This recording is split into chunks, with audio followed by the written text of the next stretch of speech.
কেন ভারতের হিন্দু, ভারতের পুরোহিত বদমাইশ আমার নবীর মূর্তি বানাইয়া, আমার নবীর নামে মূর্তি বানাইয়া মূর্তির নাকটা ভেঙে দিয়ে কয় মুহাম্মাদের নাক ভাঙলাম। তোমরা মুসলমান সহ্য করতে পারবে? কখনো সহ্য করা সম্ভব? দেহের ভিতরে এক জাররা রক্ত থাকতে এর প্রতিবাদ আমি না করে ফিরে আসতে পারি না। কথা বলেন ঠিক ঠিক না? এমন গুণ যদি থাকে সেই গুণটা আমি কেন বলবো না? মুসলমান বিশ্বনবীর অপমানে যদি না কাঁদে তোর মন, কাজী নজরুল ইসলামের কথা, ঠিক না? উনি কবিতা লিখেছে, বিশ্বনবীর অপমানে যদি না কাঁদে তোমার মন, মুসলিম না মুনাফিক তুমি রবিজির দুশ্মন। ভারত থেকে সমস্ত সব 2 নম্বরের প্রোটেকশন হয় ভারত থেকে। ভারত হলো ভেজালের গুরু, ভেজালের কারখানা। এদেশের যত ফরমালিন তাও আসে ভারতের থেকে, খাদ্যের ভেজাল ভারতের থেকে, তেলের ভিতরের ভেজাল ভারতের থেকে, সয়াবিন তেলের সরিষার তেল বানায় এই ভেজাল ভারতের থেকে আসে, সকল খাদ্যের ভেজাল, ধর্মের ভেজাল সম্পূর্ণ ভারতের থেকে প্রোটেকশন হয়। কথা বলেন ঠিক ঠিক না? গোলাম আহমদ কাদিয়ানি আমার নবীর এগেনস্টে নবুয়তি দাবি করেছে, আপনারা কি তাতে একমত? গোলাম আহমদ কাদিয়ানি নবী? কি বলেন? একটু জোরে বলেন। যে কাফের বলতে এই জায়গা মুখ বন্ধ করে রাখবেন। সবাই তো করছে আমি একা নাকলি কিয়েছে ধরে নেওয়া হবে। আর আসুকুতে নিসপুর রেজা, চুপ থাকার সমর্থনের লক্ষণ। মনে হবে যেন আপনি গোলাম আহমদ কাদিয়ানিকে নবী বলার পক্ষে। গোলাম আহমদ কাদিয়ানি কি? তাকে যারা কাফের না বলবে, তাকে যারা নবী বলবে তারা তো কাফেরই, তাকে যারা কাফের না বলবে তারাও কাফের। ঠিক কি ঠিক না? এর বাড়ি কোন জায়গা? ভারত। বাড়ি কোন জায়গা? দেখেন ইসলামের বিপক্ষে কত বড় বেয়াদবি। আমার নবী বলেন আনা খাতামুন নবিয়্যিন লা নবিয়্যা বাদি, আমি শেষ নবী, আমার পরে কোনো নবী আসবে। আমার আল্লাহ পাক রব্বুল আলামিন বলেন মা কানা মুহাম্মাদুন আবা আহাদিম মির রিজালিকুম ওয়ালাকিন রাসূলুল্লাহি ওয়া খাতামান নবিয়্যিন। মুহাম্মাদুর রাসূলুল্লাহ তোমাদের কাহারো আব্বা না, উনি হলেন গোটা মানব জাতির নবী ও রাসূল, আর উনি হলেন খাতামুন নবিয়্যিন, শেষ নবী, যার পরে আর কোনো নবী আসবে না। কথা বলি ঠিক কি ঠিক না? আমার নবীর পরে কোনো নবী আসবে না। গোলাম আহমদ কাদিয়ানি নবুয়তি করেছে, দাবি করেছে ভারত থেকে। ভারত সরকার তাকে সেখান থেকে উস্কাই দিয়েছে, তারে সহযোগিতা করেছে। আর এর সবচাইতে বেশি সহযোগিতা করেছে যাকে এখানে আবিষ্কারই করেছে, তারা হলো ইসরায়েলি ইহুদি। ও মুসলমান, বাংলাদেশে যত ভণ্ড পীর আছে, যত মাজারপন্থী আছে, সমস্ত মাজারের গুড়া আসছে ভারত থেকে। ভারতের থেকে ভণ্ডপীরদের আমদানি হয়। সারা পৃথিবীতে যত ভণ্ডপীর আছে সমস্ত ভণ্ডপীরের মার্কাজ হলো ভারত, সেখান থেকে প্রোটেকশন হয়। এই ভারত হলো ধর্মের ভেজালেরও গুরু। গোটা দুনিয়ায় একটা তরতিবের সাথে কাজ করতো। আমাদের বাংলাদেশে ধর্মীয় দল কতগুলো দেখেন, 3 মৌলবী 13 দল, ইসলামী দল রাজনীতিতে কতগুলো, 13টা দল সেদিন এক জায়গা হয়েছে। 13 দল, একটা দল ছিল ঐক্যমতে, ওই দলটার নাম হলো তবলিগ জামাত। কতক্ষণ ঠিক ঠিক না? আমেরিকার তবলিগলাদেরও যেই স্বভাব, জাপানের তবলিগলাদের সেই স্বভাব, সৌদি আরবের তবলিগলাদের সেই স্বভাব, 7টা মহাদেশের সব তবলিগলারা এক সুতোয় গাঁথা, একই মিজাজে একভাবে কথা বলতো। আর এই তবলিগের ভিতরে বিশাল একটা ফাটল সৃষ্টি করেছে। যেই লোকটা সেই লোকটার বাড়িও কোন জায়গা? ভারত। ধর্মের ভিতরে ভেজাল সৃষ্টিকারী সবগুলোর বাড়ি ভারত। আর এই মুহূর্তে আইসা এই ভারতের কোন জায়গা? গুজরাট। কি নাম যেন? কি নাম? মুম্বাই। ওই সাড়ালের নাম কি?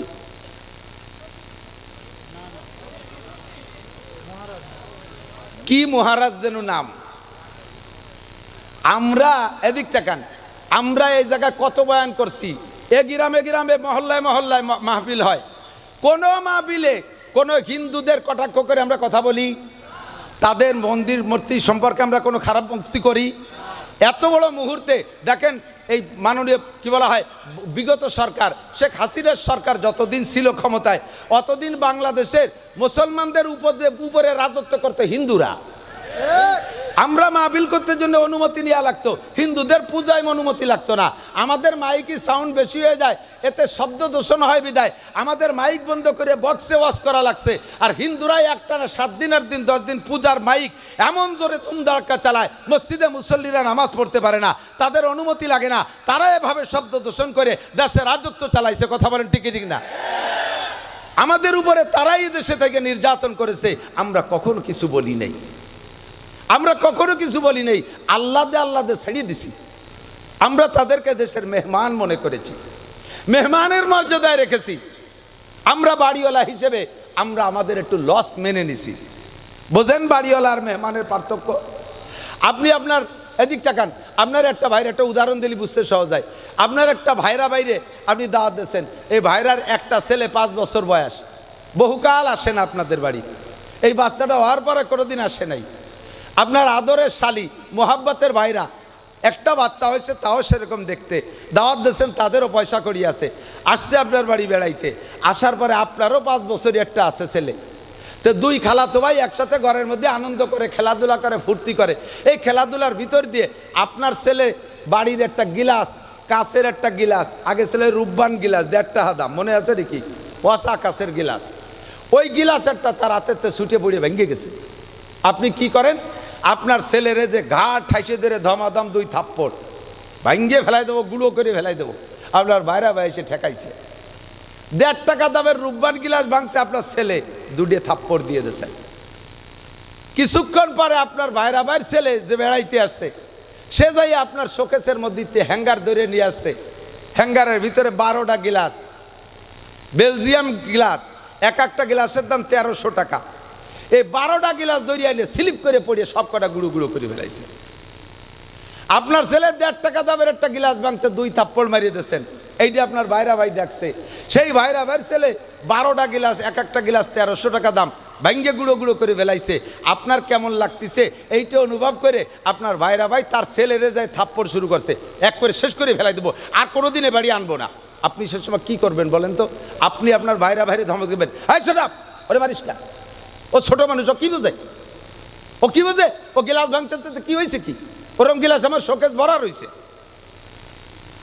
ওরে আর ফিরে মারলে কিন্তু খবর আছে, ওরে যদি আর মারিস ও জীবনে আমার বাড়ি বেড়াতে আসবে না, ও বলবে যে না খালা বাড়ি বেড়াতে যাবো না, ও বাড়ি গেলি খালি মার খাওয়া লাগে, ওই বাড়িতে আর কোনো দিন আসবে না। এখন ভাইরা ভাই কি কয় যে আমারটা 12টা ভাঙলো, তাতে তুমি মারতে যাও না, তোমারটা দিয়ে 1.5 টাকা দামের একটা ভাঙছে, তারে দিয়ে 2 থাপ্পড় দিলে, ওটা হলো বাড়িওয়ালা আর ওটা হলো মেহমান।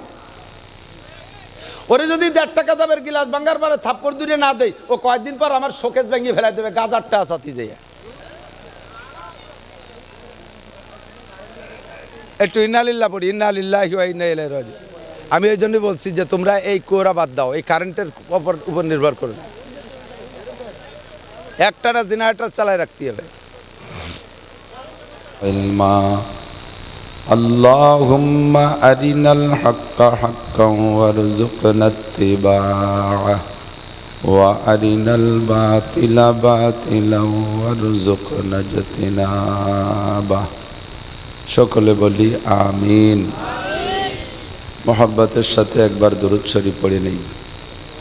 আল্লাহুম্মা সাল্লি আলা মুহাম্মাদিন ওয়া আলা আলি মুহাম্মাদ কামা সাল্লাইতা আলা ইব্রাহিম ওয়া আলা আলি ইব্রাহিম ইন্নাকা হামিদুম মাজিদ। আল্লাহুম্মা বারিক আলা মুহাম্মাদিন ওয়া আলা আলি মুহাম্মাদ কামা বারাকতা আলা ইব্রাহিম ওয়া আলা আলি ইব্রাহিম ইন্নাকা হামিদুম মাজিদ। ঐতিহ্যবাহী রূপাবাদ ইসলামিয়া মাদ্রাসা, রূপাবাদ বলমারি ফরিদপুরের উদ্যোগে আয়োজিত কারি সিদ্দিকুর রহমান সাহেব রহিমাহুল্লাহ প্রতিষ্ঠিত মাদ্রাসার 8ম বার্ষিক ওয়াজ মাহফিল। অধ্যকার মাহফিলের সম্মানিত সভাপতি, আজকের মাহফিলের প্রধান বক্তা অন্যান্য ওলামাই কেরাম,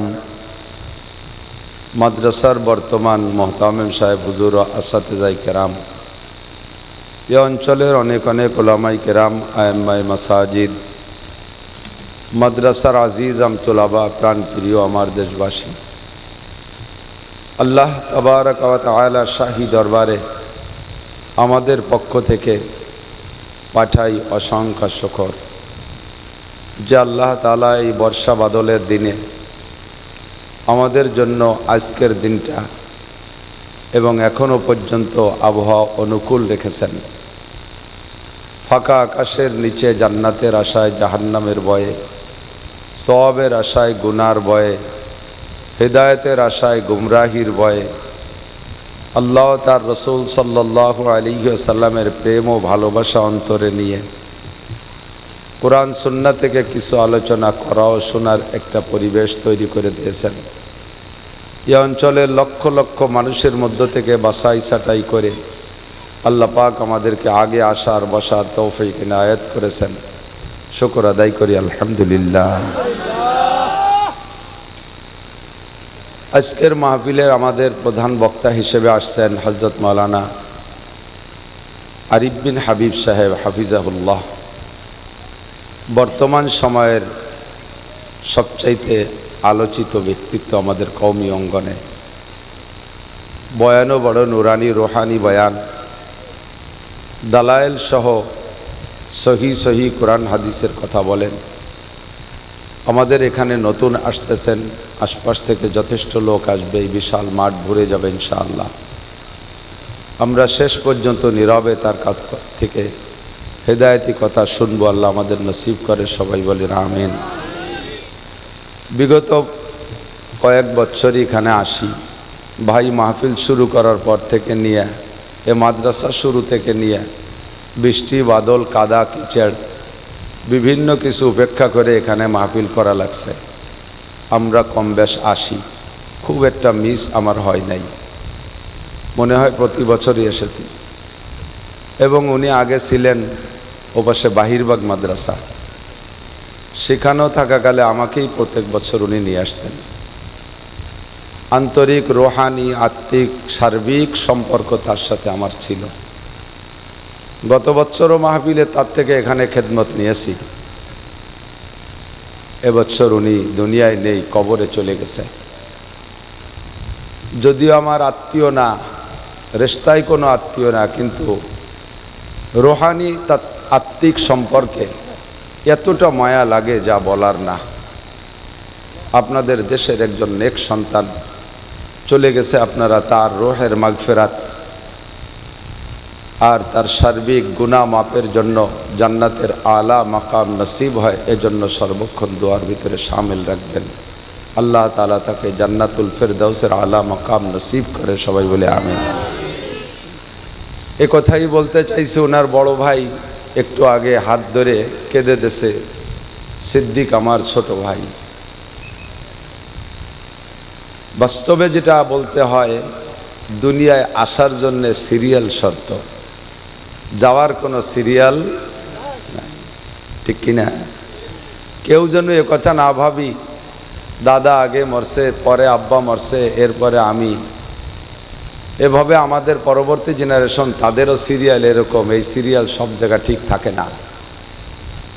দুনিয়ায় আসার জন্য আগে দাদার আসতে হবে, তারপরে আব্বার আসতে হবে, তারপরে আমাকে আসতে হবে, তারপরে আমার ছেলে, তারপরে তার ছেলে। আসার জন্য সিরিয়াল জরুরি, চলে যাওয়ার জন্য এই সিরিয়াল জরুরি না।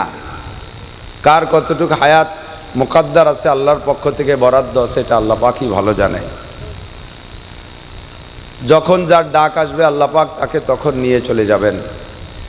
24টা ঘন্টা আমাকে প্রস্তুত থাকতে হবে, কোথায় এক ফোঁটা এদিক সেদিক খেয়াল করবেন না, খুব লক্ষ্য রাখি।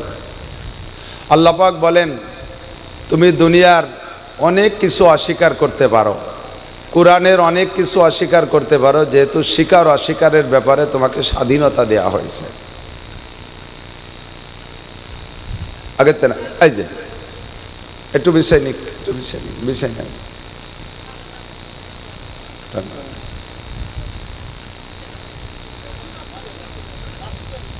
খুলে দেন, আর একটা খুলে দেন, এক মাথা নিয়ে যান খুলে।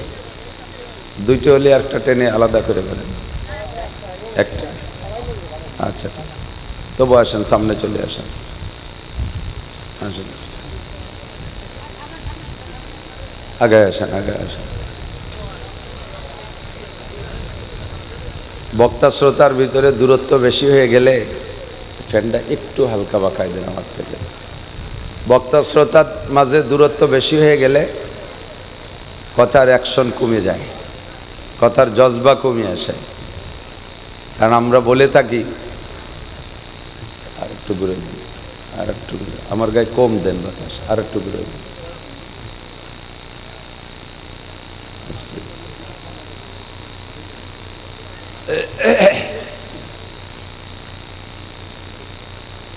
ওহী হুজুর আলাইহিসসালামের কাছে যখন আসতো, জিবরিল আলাইহিসসালাম যখন হুজুরের কাছে ওহী নিয়ে আসতেন, কাইফা কানা বাদুল ওহী, বুখারী শরীফের একেবারে প্রথম বাব, প্রথম শিরোনাম, কাইফা কানা বাদুল ওহী। হুজুরের কাছে ওহীর সূচনা কেমন ছিল, লম্বা চওড়া আলোচনা। যখন ওহী আসতো হুজুরের কাছে, তখন হুজুর আলাইহিসসালাম কঠিন শীতের মধ্যেও সাহাবাই কেরাম কম্বল গাইতে বসে আছে, আর হুজুর ঘামিয়ে যাইতেন একেবারে, তরবাতার জামা গেঞ্জি সব ভিজে যাইত। তো হুজুরকে কখনো ওই সময় বাতাস দিত না, বাতাস দেওয়া নিষেধ ছিল, ঘামতে দিতে হবে। এই ঘামের ভিতর দিয়া ওহী অর্জন করতেন হুজুর। তো ঘামিয়ে যাওয়াটা ওহীর বরকত। বক্তারাও ওয়াজের সময় যদি ঘামিয়ে যায় তাহলে বোঝা যাবে ওহীর বরকত। কোরআনের বয়ান ঘামিয়ে যাইতে হবে, এটা ওহীর বরকত। ফ্যানের বাতাস নিয়ে এই ওহীর বরকতকে সরাই ফেললে ঠান্ডা হয়ে গেলে গলা বসে যায়। এই জন্য আমি ফ্যানের বাতাস সইতে পারি না, যারা পারে তারা তো শরীর স্বাস্থ্য ভালো। বক্তা শ্রোতার ভিতরে কাছাকাছি হইলে রহমত বেশি হয়। আল্লাহ পাক রব্বুল আলামিন নবী আলাইহিস সালামের কাছে প্রথম যে ওহী পাঠাইছে, গারে হেরায় জাবালে নূরে, হাজী সাহেব যারা গিয়েছেন তারা দেখেছেন। বুড়োকালে হজে গেলে পরে ও জায়গা যাওয়া সম্ভব না, সময় মতো হজে যেতে হবে, শক্তি থাকতে যাইতে হবে। আমি এখন দুর্বল হয়ে যাচ্ছি ধীরে ধীরে। এবছর যাইয়া জাবালে নূরে উঠতে সাহস পাই নেই। আমার ছোট দুই ছেলেকে নিয়ে গেছি, ওরা পেলফেল করে উঠে চলে গেছে। 13 সালে হজে গেছি, মাশাআল্লাহ সে সময় শক্তি সাহস বেশি ছিল। ফজরের নামাজ পড়া মক্কা থেকে বেরোইছি, যাইয়া জাবালে নূরে গারে হেরার মধ্যে ঢুকছি। আমার মনে হয় যেন আমার আগে আর কেউ যায় নেই বলে আমার বিশ্বাস। একসাথে 3 জন গেছি, 3 জনের 2 জন পিছে পড়ে গেছে, আমি আগে উঠে চলে গেছি। আমরা একটু মোটা উঠতে দেরি হয়েছে, আমি পাতলা উঠে চলে গেছি। আমি মনে করছি আমি সবার আগে আসছি। ঢুকে যেয়ে দেখি গারে হেরার ভিতরে দেখি 3টে মহিলা বসা। ওরা কোন সময় গেছে আল্লাহ জানে, বোরকা পরা, কান্নাকাটি করতেছে। জায়গাটা এমনই জায়গা, যদি আপনিও যান মনে হবে যেন জিবরাইল আপনার কাছেও আসবে, এমন একটা পরিস্থিতি। এই একতাল ঠিক রাখো। কারেন্টে যেহেতু এভাবে আপ ডাউন করতেছে, জেনারেটর চালু রাখতে হবে, ও কারেন্টের আশায় বসে থাকা যাবে না। আপনিও যদি গারে হেরার মধ্যে যান তখন আপনার মনে হবে যেন জিবরাইল আপনার সাথে এখানে আসবে, সাক্ষাৎ করবে, এমন একটা হাল তৈরি হয়ে যায়। আল্লাহ পাক আমাদের সকলকে যার তৌফিক দান করেন, বলেন আমিন। যাবেন তো ইনশাআল্লাহ, নিয়ত আছে, সময় থাকতে যাবেন। তো হুজুর আলাইহিস সালাতু ওয়াস সালাম একটানা 40 দিন গারে হেরার মধ্যে বসা। 40তম দিন লাইলাতুল কদর। এই লাইলাতুল কদরে জিবরিল আলাইহিস সালাতু ওয়াস সালাম মানুষের রূপ ধারণ করে আইসা সামনে এসে বসে বলতেছেন, ইয়া মুহাম্মদ ইকরা, মুহাম্মদ পড়েন।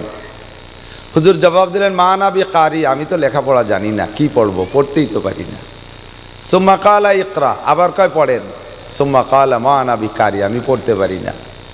সুম্মা কালা ইকরা, আবার বললেন পড়েন। আবারও বললেন মা না বি কারি, বলছি না আমি পড়তে পারি না।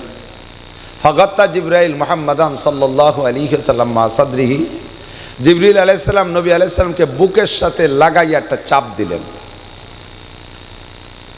তো চাপটা এ পরিমাণ ছিল, জিবরাইলকে তো আল্লাহ তাআলা চাপের একটা মেজারমেন্ট দিয়ে দিয়েছে। এত জোরে চাপ দিবা না যাতে তোমার চাপে মোহাম্মদ সাল্লাল্লাহু আলাইহি ওয়াসাল্লামের সিনের হাড় ভেঙে যায়। আবার হালকা চাপ দিয়ে ছেড়ে দিলেও দুইটা জিনিস একসাথে মিশতে হলে তো পরিমাণ মতো একটা চাপ লাগবে। একটু চাপ দেবা যাতে তোমার ভিতরে যা আছে তা জিবরাইলে তা মোহাম্মদ সাল্লাল্লাহু আলাইহি ওয়াসাল্লামের ভিতরে ঢুকে যায়।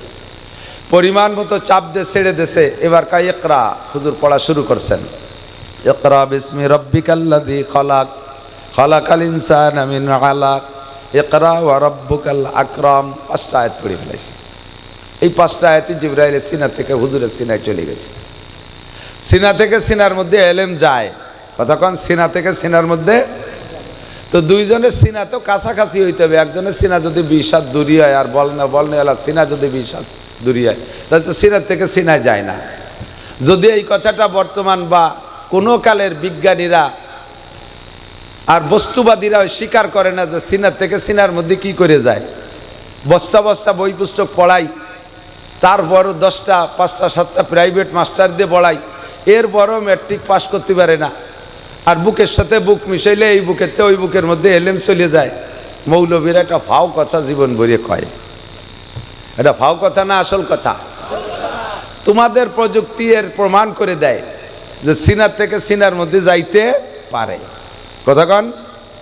এটা মোবাইল না, এর মধ্যে একটা মেমোরি আছে, মেমোরি কার্ড আছে না নাই?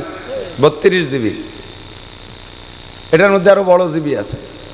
তো এই 32 জিবি একটা মেমোরি কার্ড ভরা অনেক কিছু, গজল আছে, হামদ আছে, নাত আছে, ওয়াজ আছে, তেলাওয়াত আছে, কোরআন শরীফের কারীদের কেরাত আছে, এর প্যাড ভরা সব কিছু লোড দিয়ে আছে। এইটা লোড দিছি আজ 5 বছর ধরে মোবাইলটার বয়স, এই 5 বছর পর্যন্ত লোড দিছি। আর একটা মোবাইলের মধ্যে নিতে কি 5 বছর লাগবে? অল্পক্ষণের মধ্যে নেওয়া যায় কি না?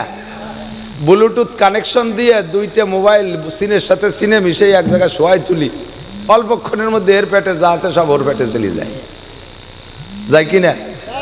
তো তুমি মানুষ, তোমার একটুক একটা মাথা, বিলের মাথার মতো মাথা, ওর মধ্যে ফটাকখানি গিলু, তাই দিয়ে যদি এমন আবিষ্কার করতে পারো যে একটা জড় পদার্থ মোবাইল, এর সিনার মধ্যে যা আছে তাই যদি আর একটা মোবাইলের সিনার মধ্যে ব্লুটুথ কানেকশন দিয়ে সিনার সাথে সিনা মিশাই তুলি যদি ঢুকে যায়, তাহলে আল্লাহ পাক রব্বুল আলামিনের কুদরতে কামেলা জিবরাইলের সিনার থেকে রাসূলুল্লাহ সাল্লাল্লাহু আলাইহি ওয়াসাল্লামের সিনার মধ্যে, পীর সাহেবের সিনার থেকে মুরিদের সিনার মধ্যে, বক্তার সিনা থেকে শ্রোতার সিনার মধ্যে, উস্তাদের সিনার থেকে ছাত্রের সিনার মধ্যে যাইতে পারে কি পারে না? ফামা জবাবুকুম ফাহুয়া জবাবুনা। যে জবাব তোমরা দিবা ওই জায়গা, ওই জবাবে আমাদের জবাব। আমি মাঝে মাঝে বলে থাকি, আমাদের বলা অনেক কিছু নিয়ে তারা ব্যঙ্গ করে, ঠাট্টা করে, সব কিছু তাদের আবিষ্কারের মধ্যে জবাব আছে। কতক্ষণ? যেমন ধরে নেন, আমরা বলি কারি সিদ্দিকুল ইসলাম সাহেবের কবরের কাছে গিয়ে অথবা এই জায়গায় বসে আমরা 3বার কুলুসুরো পড়ব। সকলে একবারও যদি পড়ি, 3বারই জরুরি না, একবার পড়লে 10 পারা কোরআন শরীফের সব চলে যাবে। বলেন না সুবহানাল্লাহ? আমরা হুজুরের নিয়ত করে মোনাজাত করা লাগবে না, একবার পড়ে ফেলি। তাহলে এখানে কত মানুষ আছে? 1000 খানিক মানুষ আছেন। তাহলে 900 যদি হয় তাহলে 300 খতম কোরআন শরীফের সব চলে যাবে। পড়েন সবাই একবার, বিসমিল্লাহির রহমানির রহিম। কুল হুয়াল্লাহু আহাদ আল্লাহুস সামাদ লাম ইয়ালিদ ওয়া লাম ইউলাদ ওয়া লাম ইয়াকুল লাহু কুফুয়ান আহাদ। আল্লাহর কসম 10 পারা কোরআন শরীফ পড়ার নেকি পেয়েছি, আর আমরা নিয়ত করছি কারি সাহেব হুজুরের রুহের জন্য। ঠিক আছে না? নিয়ত করছি না? আর উনি জায়গায় বসে পেয়ে গেছে, কবরে শুয়ে পেয়ে গেছে। তো ওনার কবর তো সম্পূর্ণ একেবারে টাইট করা, দরজা জালনা কিচ্ছু নাই, ফুটো ভাগ নাই, তা ঢোকলো কোন জায়গায় দিয়ে? নাকি ঢোকে কোন ভাগ দিয়ে? তো বলবো তোমারও যে ভাগ দিয়ে ঢোকে ও জায়গায় সেই ভাগ দিয়ে ঢোকে। চট্টগ্রামের থেকে মোবাইলে বিকাশে টাকা পাঠালে এই মোবাইলই ঢোকে? ঢোকে ঢোকে। বিদেশের থেকে পাঠাইলেও ঢোকে, ইদানিং আমেরিকার থেকে পাঠাইলেও ঢোকে, জাপানের থেকে পাঠাইলেও ঢোকে। এই মোবাইলের মধ্যে টাকা ঢোকে কোন ভাগ দিয়ে? কয় যে বাঁচতে ফুটো ফুটো আছে। তো ঢোয়ার সময় কি দেখছো টাকা ঢুকলো? এ টাকা যদি আকাশ দিয়ে উড়িয়ে এসে ঢুকতো তাহলে এক মোবাইলে ঢুকতো না, পথে জাল পাইতে মানুষ বসে থাকতো, পথের চেয়ে রেখে দিত। কতক্ষণ না? তো তোমার একটুক একটা মাথার একটুক গিলু দিয়ে যদি এমন আবিষ্কার করতে পারো যে ওই আমেরিকার থেকে টাকা পাঠাইলে তোমার মোবাইলের মধ্যে ঢুকতে সময় দেখিলে আবার ঢোকা হয়ে যায়, বেরোনোর সময় বেরোনো যায়। তোমার আবিষ্কার যদি এরকম হয়, আমার আল্লাহ পাক রব্বুল আলমিনের কুদরত এর চাইতে লক্ষ কোটি গুণ পাওয়ারওয়ালা। আমরা বিশ্বের যেখানে বসে সূরা ইখলাস পড়বো, আব্বার কবরে চলে যেতে পারে, কারি সাহেবের কবরে যেতে পারে, আরেকজনের কবরে যেতে পারে, পারে কি পারে না? ক্ষমা জবাবুকুম ফাহুয়া জবাবুনা। এই জন্য আমরা বক্তা শ্রোতা কথা বলার জন্য আমরা তৃপ্তি একটু কাছে কাছে আসলে এখন ভালো লাগবে ইনশাল্লাহ, সব বক্তাই খুশি হবে। আল্লাহ পাক বক্তাদের জবান থেকে জরুরি মূল্যবান কথা বের করে দিক, সবাই বলে আমিন। আপনি অস্বীকার করতে পারেন, আমি যে কথা বলতেছিলাম, অস্বীকারের স্বাধীনতা আছে, স্বীকারেরও স্বাধীনতা আছে। ফামান শাআ ফালইউমিন ওয়া মান শাআ ফালইয়াকফুর। যার মনে চায় মানো, কে বলেছে? একটু বলেন কে বলেছে? মুখ দিয়ে একবার বলেন না, কে বলছে? 4000 নেকি পেয়ে গেছেন। এই জায়গাটা নেকির কারখানা, যদিও পোল্ট্রির গন্ধ আসতেছে তবুও নেকির কারখানা। একদিনের জন্য তো আর ফার্ম বন্ধ করে দেওয়া যায় না, একটু কষ্ট করে ধৈর্যের সাথে বসতে হবে। লোক আসবে প্রচুর, এই রকম একটা মাঠ ছাড়া তো আরিফ বিন হাবিবের মাঠ হয় না। আল্লাহ একবার আল্লাহ বললে কয়টা নেকি ভুলে গেছে, একটু সবক দেন না, কয় নেকি? 4000 নেকি, আরো বেশি দিতে পারে আল্লাহ। আমি তো গরিব মানুষ বলে কম কইছি। এক মাহফিলে কালেকশনের জন্য কইলাম যে ভাই 5000 টাকা দেবেন কে? একজনকে আমি 5 লাখ দেব। আমি ভয়তে তো 5 লাখ চাই নেই, যে আমি হলো ছোট বড়াইনি মানুষ, আমি 5000 অনেক বড় মনে করতেছি, উনি 5 লাখ দিয়ে ফেলাইছে। আমি গরিব মানুষ, ছোট মানুষ, 4000-এর কথা বলছি। আমার আল্লাহ 4 কোটিও দিতে পারে কি পারে না? তো কেন আল্লাহর নামটা মহব্বতের সাথে নেব না? আল্লাহ পাক রব্বুল আলামিন স্বাধীনতা দিয়েছে, তুমি আমাকে মানলেও মানতে পারো, না মানলেও না মানতে পারো। আমরা বিশ্বাস করলেও করতে পারো, না করলেও না করতে পারো। কবর আযাব আছে, বিশ্বাস করলেও করতে পারো, না করলেও না করতে পারো। এর স্বাধীনতা তোমার আছে, যেহেতু তুমি দেখো নাই। ফেরেশতা আছে না নাই? মানতেও পারেন, না মানতেও পারেন। জান্নাত আছে না নাই? মানতেও পারেন, নাও মানতে পারেন। জবরদস্তি নাই, লা ইকরাহা ফিদ্দীন, ধর্মের মধ্যে কোনো জবরদস্তি নাই। পুলসিরাত আছে না নাই? হাসর নাসর হবে কি হবে না? মিজানের পাল্লায় মাপামাপি আছে না নাই? এ সব কিছু আছে, তবে আপনি মানতেও পারেন, নাও মানতে পারেন। না মাননেওয়ালাকে আল্লাহ তাআলা ধরে ধরে পিটাই পিটাই মানায় না, মাননেওয়ালাকে সাথে সাথে আল্লাহ তাআলা মিষ্টি পাঠাই দিয়ে খাওয়ায় না। কতক্ষণ? ওয়ামান শাআ ফালইউমিন ওয়া মান শাআ ফালইয়াকফুর। যার মনে চায় মানো, আর যার মনে চায় না মানো না। তবে মানলে তোমার লাভ। মান ইহতাদা ফাইন্নামা ইয়াহতাদি লিনাফসি। যে ব্যক্তি হিদায়াতের বাণী গ্রহণ করবা, কথাকে মেনে নিবা, হিদায়াতের বিশাল একটা প্রতিদান আছে, সেইটা সেই পেয়ে যাবা। ওয়ামান দাল্লা ফাইন্নামা ইয়াদিল্লু আলাইহা। আর হিদায়াতের বাণী ত্যাগ কইরা এইটাকে অস্বীকার করে গুমরাহির পথ যে বেছে নিবা, তার গুমরাহির একটা ফলাফল আছে, গুমরাহির একটা প্রতিদান আছে, ওইটা তাকেই বহন করিতে হইবে। আল্লাহ তাজিরু ওয়াজিরাতুম বিজরা উখরা। একজনের বোঝা আর একজনের ঘাড়ে উঠাই দেওয়া হবে না, যার যার বোঝা তাকেই বহন করিতে হইবে।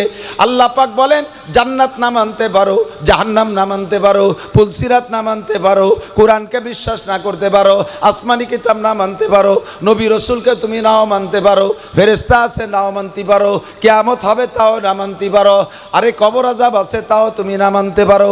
আমার শরীয়তের যত যা কিছু আমি বলেছি, একটাও তুমি না মানলে না মানতে পারো। হাত্তাকে আমি আল্লাহকে তুমি অস্বীকার করলে করতে পারো, তবে একটা জিনিস অস্বীকার কেউ করতে পারবা না, এনি ম্যান এভরিবডি, কুল্লু নাফসিন যায়কাতুল মাউত, সমস্ত প্রাণী মরণশীল। বাঘেরও মানা লাগে আমাকে মরতে হবে, সিংহেরও মানা লাগে আমাকে মরতে হবে, হাতিকেও মানা লাগে আমাকে মরতে হবে। কথা বলুন ঠিক ঠিক না? আরে শুধু আমরাই না, ফেরেশতা পর্যন্ত জানে। একজন ফেরেশতাও থাকবে না, কুল্লু শাইইন হালিকুন ইল্লা ওয়াজহুল্লাহ, একমাত্র আল্লাহ ছাড়া কেউ থাকবে না। অবশেষে আজরাইল ফেরেশতা পর্যন্ত নিজের জানটা বের করে দিয়া উনিও মৃত্যুবরণ করতে বাধ্য হবে। এবার মরার ভয়তে তুমি কোথায় যাবা? ফাইনাল মাফার। করোনার ভয়তে মুখে মাস্ক পরো, বিভিন্ন রোগের ভয়তে তুমি অনেক প্রোটেকশন ব্যবহার করো, অনেক প্রতিবাদী অনেক কিছু তুমি ব্যবহার করো। কোনো তাই তোমারে বাঁচায় রাখতে পারবে না। ইজা জাজালুহুম লা ইস্তাখিরুনা সাআতান ওয়া লা ইস্তাকদিমুন। আর মরণ যখন আসবে ও দোস্ত ভালো করে মনে রাখেন, হায়াত সীমিত, বলেন হায়াত, মরণ অবধারিত, রিজিক বন্টিত। রিজিক এই তিনটের ভিতরে আমাদের কাহারও হাত দেওয়ার সুযোগ। হায়াত সীমিত, কেউ অসীম হায়াত নিয়ে দুনিয়া আসে নাই। কতক্ষণ আমাল হায়াতুদ দুনিয়া ইল্লা কালিল, এবং তা অতি সামান্য, একেবারে সামান্য, অল্প একটু হায়াত নিয়ে আসছি। এই হায়াত সীমিত হায়াতকে কোনো কিছুতে বাড়ানো যাবে না। যত চিকিৎসা করেন সে নির্দিষ্ট সময় চলে যেতেই হবে। হায়াত সীমিত, অল্প একটু হায়াতের ভিতরে আমাকে পরকালের বিশাল পাথর নিয়ে যেতে হবে। আর দুনিয়া মাজরাতুল আখেরা, লক্ষ্য করি, খেয়াল করি, এই দুনিয়া হলো অল্প একটু হায়াত। অল্প একটু হায়াতের ভিতরে এই হায়াতটাকে বলা হয় দুনিয়ার এই জিন্দেগিটা হলো আখেরাতের জন্য খেতি, আখেরাতের জন্য ক্ষেত জমি। এখান থেকে কামাই কইরা আমাকে অনাদি অনন্তকালের সুখ শান্তি আমাকে সেখানে গিয়ে উপভোগ করতে হবে। অল্প একটু সময়ের ভিতরে ইনকাম করে যেতে হবে, তবে এই সময়টুর কোনো সীমাবদ্ধতা নেই। আরে এদিক দেখেন, আল্লাহ তাআলা এর জন্য হায়াতের একটা সীমাবদ্ধতা কেউরে আগে জানায় না দিয়ার কি হিকমত আল্লাহই ভালো জানে। তবে আমি যেটা বুঝি সেটা হলো, যদি কেউরে নির্দিষ্ট হায়াত আমাদের মরণের সময়, জন্মের সময় গলায় যদি একটা ওয়ারেন্টি কার্ড দিয়ে দিত, ওই যে ফ্রিজ কেনেন, ফ্রিজে ওয়ারেন্টি কার্ড আছে না, এসিতে ওয়ারেন্টি কার্ড আছে না, মোবাইলে ওয়ারেন্টি কার্ড আছে, এখন যা কিনবেন বৈদ্যুতিক যন্ত্রপাতি সবগুলোর সাথে ওয়ারেন্টি কার্ড দিয়ে দেয়, একটা গ্যারান্টি দিয়ে দেয়, ঠিক না? এর ভিতরে নষ্ট হয়ে গেলে আপনারা পাল্টাই দেবে অথবা সারিয়ে দেবে। কিন্তু আমার এই জিন্দেগির জন্য একটা ওয়ারেন্টি কার্ড আল্লাহ দেয় নাই। কেন দেয় নাই? যদি কের গলায় জন্মের সময় জুলোই দিত তুমি 60 বছর বাঁচপা, তাহলে ওই লোকটা 60 বছর বাঁচত না। কেন? প্রত্যেক দিন ওই কাঠ ধরে দেখতে, আরে আল্লাহ এদি 1 বছর চলে গেছে, আর কয়দিন, ঠেলে ঠুলে গোটা 30 বছর পার করলিও 30-এর পরে যাইয়ে দিন গুনতি গুনতি ওই স্টক করে বুঝিয়ে যেত আগে। আল্লাহ জানাই দেয় নেই তুমি একটু সকালবেলা মরবা, কাল সকালে মরবা, রাত্রেও বসে বসে মোটা মোটা প্ল্যান করে, ইন্ডাস্ট্রিজ করবো, কলকারখানা করবো, এই করবো সেই করবো, আমেরিকা যাবো, জো বাইডেনের মাইয়ে বিয়ে করবো, কত প্ল্যান প্রোগ্রাম করতে চালে যায়, অথচ উনি সকালে মারা যাবে। কতক্ষণ ঠিক কি ঠিক না? এখন চলে সবার যাইতেই হবে, চলে সবার যাইতে হবে। যার বাস্তব প্রমাণ আমাদের সামনে থেকে কারি সিদ্দিকুল ইসলাম সাহেবও চলে গেছে। আমার মনে হয় না যেন কে চলে গেছে, আমার মনে হয় না যেন মারা গেছে। কিছু কিছু মানুষের মরণের পর এইরকম মনে হয়, ঠিক কি ঠিক না? আর হৃষ্টপুষ্ট একটা মানুষ, বড় শরীফুন নসব একটা মানুষ, ভদ্রলোক একটা মানুষ, নামে আর কামে বড় মিল ছিল। কিছু কিছু নামের একটা ক্রিয়া থাকে, নামের একটা ক্রিয়া থাকে। সিদ্দিক নামের মানুষগুলো দুই একটা ব্যতিক্রম থাকতে পারে, সিদ্দিক নামের মানুষগুলো বেশিরভাগই ভালো হয়, সত্যবাদী হয়। আবু বকর সিদ্দিক রাদিয়াল্লাহু তাআলা আনহু, ঠিক না? আমার বিশ্বাস ভাইকে আল্লাহ তাআলা কিয়ামতে আবু বকর সিদ্দিকের সাথে পার করে দিবেন আল্লাহ তাআলা। নামের বরকত থাকে। কিছু কিছু যেমন মজনু একটা নাম, মজনু, এই মজনু নামের মানুষ পাগলামি ওরে বেশি। আমাকে এক সাথী ছিল ছোটবেলায় মজনু নাম, তার পাগলামি জ্বালায় হুজুররাও অস্থির, পরে কর নাম পাল্টাও, পরে নাম পাল্টায় ইমদাদ নাম রাখছে, পরে আস্তে আস্তে শান্ত হয়ে গেছে। কিছু কিছু নামের বরকত থাকে। তো সিদ্দিক নামও বড় বরকতি নাম, সত্যবাদী। কি বাদী বলেন? সত্যবাদী। আল্লাহ তাআলা ভাইকে মাফ করে দিক, বলেন আমিন। তো অল্প সময়ের ভিতরে চলে গেছে। সময় যখন হয়ে গেছে কেউ বলা যাবে না যে অকালে মৃত্যু হয়েছে। কের ওয়াকালে মৃত্যু হয় না। 5 বছরেরটাও কাল অনুযায়ী মরছে, 10 বছরেরটা মরছে, সেও তার কাল শেষ হয়ে গেছে মরছে, 16 বছরেরটা মরছে, সেও তার কাল শেষ হয়ে গেছে। ওয়াকালে কের মরণ নাই। সবার যে কাল আল্লাহ তাআলা ধার্য করেছেন, আল্লাহ পাক বলেন কুল ইন্নাল মাউতাল্লাযী তাফিরুনা মিনহু, বলে দাও উম্মতের কাছে যেই মরণের ভয়তে তুমি পালাই বেড়াচ্ছ, তাফিরুনা মিনহু ফাইন্নাহু মুলাকিকুম, ওই মরণে তোমার সাথে সাক্ষাৎ করবেই করবে। ফাইন্নাহু মুলাকিকুম, তুমি যেখানেই থাকো না কেন সে জায়গা যে তোমার মরণে ধরবে, যেটা তোমার টাইম আছে সেই সময় মরবে। আল্লাহ পাক বলেন 5টা বিষয় তুমি জানো না। ইন্নাল্লাহা ইনদাহু ইলমুস সাআ, কিয়ামত কবে হবে এটা তোমারে জানতে দেই নেই। ওয়াইনাজুল গাইস, কোন মেঘে বৃষ্টি নামবে এটা তোমারও জানতে দেব না। ওয়াইনাজুল গাইস ওয়ায়ালামু মা ফিল আরহাম, কোন নারীর পেটে সন্তান আছে, কি সন্তান আছে, এইটা তোমাদেরকে আগের থেকে জানতে দেব না বাচ্চা পেটে আসার আগে। আর ওমা তাদরি নাফসুম মা যা তাকসিবু গদা, আগামীকাল কে কি ইনকাম করবো এইটা কেউ আল্লাহ তাআলা অ্যাডভান্স জানতে দেন নাই। ওমা তাদরি নাফসুম বিআইয়ি আরদিন তামুত, কে কোন জায়গা যে মারা যাব এইটা কেউকে আল্লাহ তাআলা জানতে দেয় নাই, কে কখন মারা যাবে। যার যেখানে মরণ আছে তাকে সেখানে যেতেই, আমি আপনিও মারা যাব। সংক্ষিপ্ত কথা হলো, সময় আমার কম, আজকে এখানের দাওয়াত রাখতে চাইনি। তারপরও কারি সাহেবের কথা শুনে আমি সব ঝামেলা বাদ দিয়ে অল্প একটু সময় এখানে ওনার ইসালে সোয়াবের জন্য, ওনার জন্য দোয়া করার জন্য আসছি। সুপরামর্শ একটা হলো, আল্লাহ নবী বলেন উজকুরু মাহাসেনা মাউতাকুম, খুব খেয়াল করব। তোমাদের ভিতরে যারা মারা যায় তাদের ভালো গুণগুলো আলোচনা করবা, তাদের গুণগুলো আলোচনা করবা। তাতে লাভ কি? পরিষ্কার হাদিসে আসে, হুজুর একদিন এক জানাজার পাশে দাঁড়ায় বলেন, যদি তোমরা কোনো মৃত্যু ব্যক্তি সম্পর্কে 40 জন মানুষের সাক্ষী দাও যে লোকটা ভালো ছিল, তাহলে আল্লাহ পাক তাকে ভালো বিবেচনা করে মাফ করে দিবেন। কুমাইতে কুমাইতে সাহাবায়ে কেরাম নিয়ে আসলেন মাত্র 3 জনের মধ্যে। হুজুর লাস্টে বললেন, 3 জন মানুষও যদি মন থেকে বলো লোকটা ভালো ছিল, লোকটা এই এই গুণের অধিকারী ছিল, আল্লাহ তাআলা তাকে মাফ করে দেবেন। আমাদের মধ্যে কেউ যদি এরকম আমাদের প্রশংসার বদৌলতে ক্ষমা পেয়ে যায়, তাহলে আমাদের কোনো লস আছে? কোনো লস আছে? কাজেই আমরা প্রশংসার সাইডটা রাখবো, তবে প্রশংসা করতে হবে ভালো দিক দিয়ে।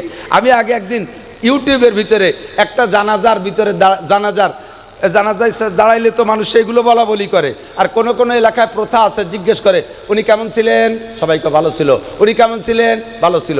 এইটা নিয়ম না, এইটা নিয়ম না।